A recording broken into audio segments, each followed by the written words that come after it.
Welcome to Onivia, League of Legends highlights. These are the best highlights from today's LCK matchup. Additional income into this melee matchup, so Corki's 2-item spike should be relatively accelerated because of this. I do like to see that. And pay no attention to the level 6 advantage here because it is Jace. But going to be the Jax being able to trade anything back as Owner shows up. As level 6 himself. Pay attention to this level 6. He has 51 CS. He's just been power farming. And he hasn't done anything else this game, and guess what?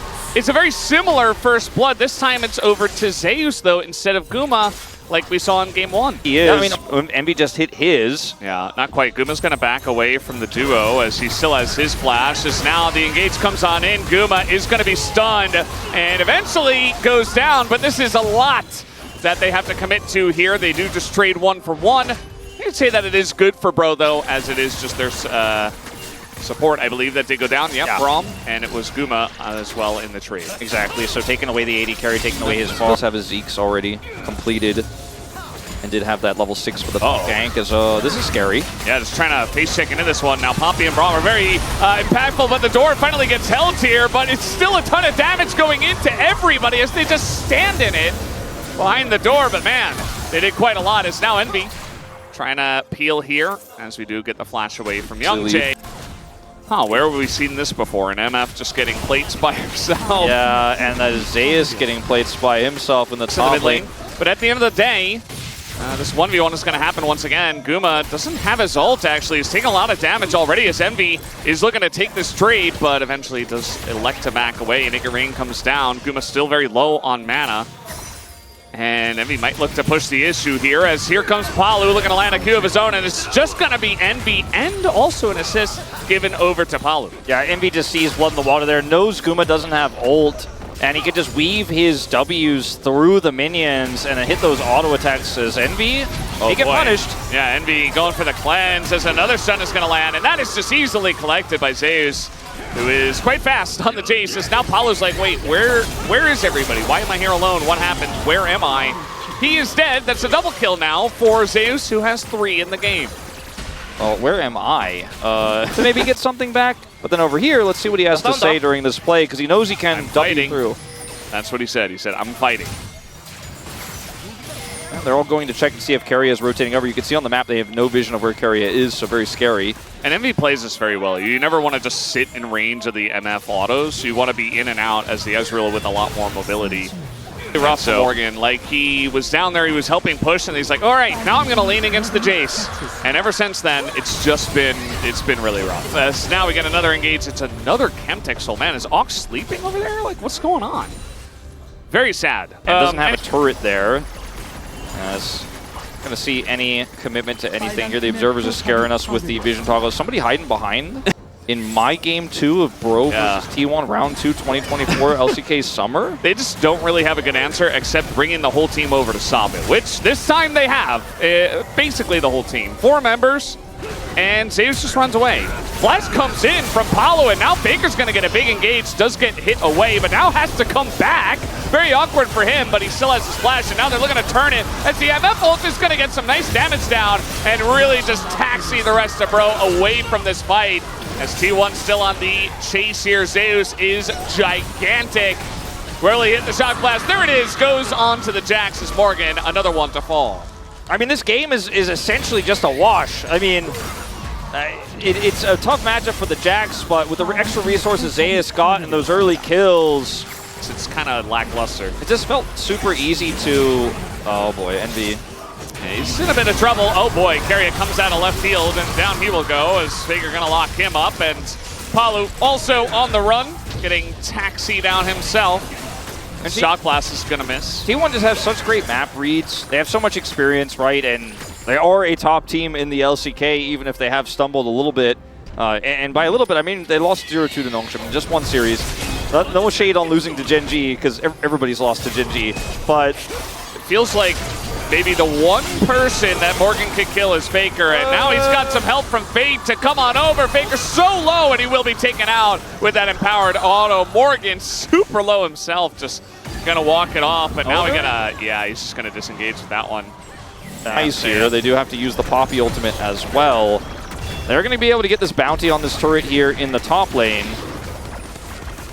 But the gold lead here is just so massive.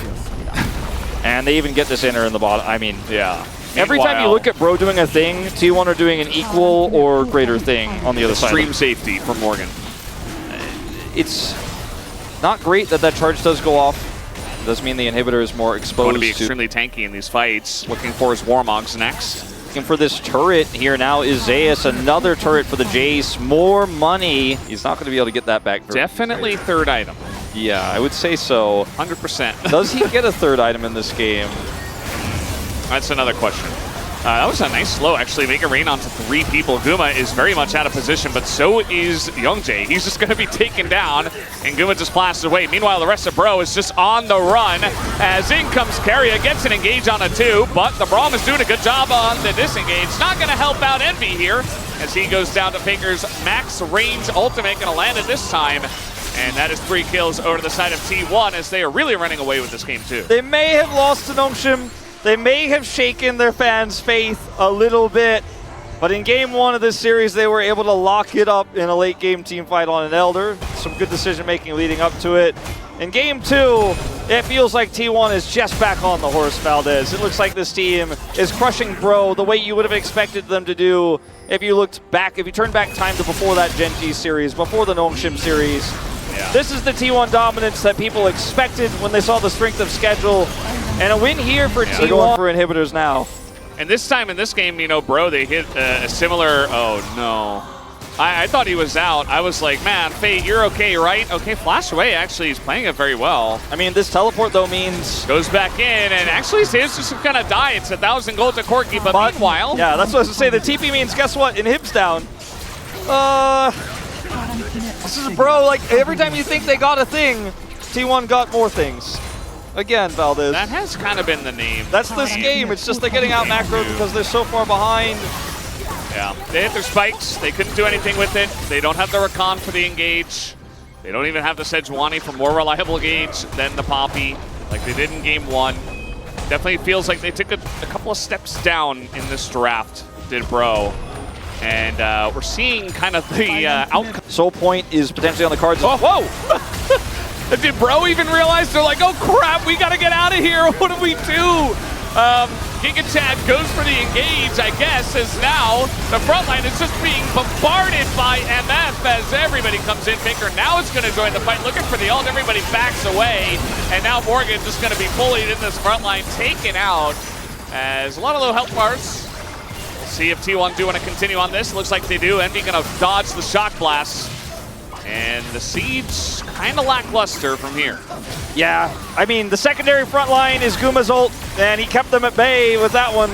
They did not have a fun time in the bullet time, and now with the teleport through, T1 looking to take a second inhibitor down and potentially even more super minions in the bottom lane. 2 of them stacked up here. They may be able to Siege to end. Yeah, I mean, Zeus is level 15, and he's just kind of parading through the base right now, like just waiting for the mid wave to come in and seeing if anyone's stuck around with low health. Oh, now, okay, there's somebody with low health. He just healed from the fountain, but now he's low health from your shock blast. But either way, T1, they get the inhibitor, they don't have Baron, they're not going to overstay their welcome. They're not done yet. They've got a TP behind T1. I mean, Faker is trying to end the game meanwhile. This is one way, I guess, to engage, as they are going to get Harriet out. That doesn't really do much. Here comes Faker, is going to find the backline, just assassinates Envy. That is how far ahead they are, as finally Morgan comes in, but even MF, Guma's just going to ult him in the face and just put an end to this game number 2, as Bros have suffered enough, and T1 are back on the horse. They get 2-0'd, but now they 2-0 Bro, and they're looking back in form as they will take this 2-0 tonight. 2-0, game 1 a little rough around. These were the best highlights from today's LCK matchup. Click that subscribe button faster than Ramus can say, okay. See you on the next one.